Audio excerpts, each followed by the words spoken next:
The single arm seated overhead dumbbell triceps extension is an isolation exercise that primarily targets the long head of the triceps. To get started, adjust a bench to an upright position, then sit down with your back flat against the pad and feet flat on the ground.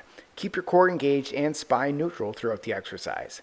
Hold the dumbbell in one hand with an overhand, palm facing in grip, then position the weight vertically above your shoulder.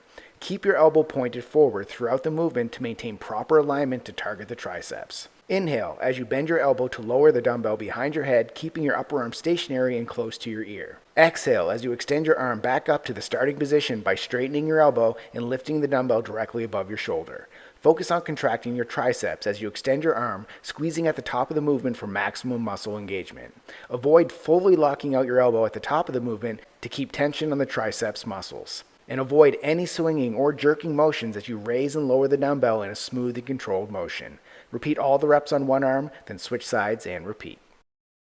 Subscribe to get a new exercise video every day.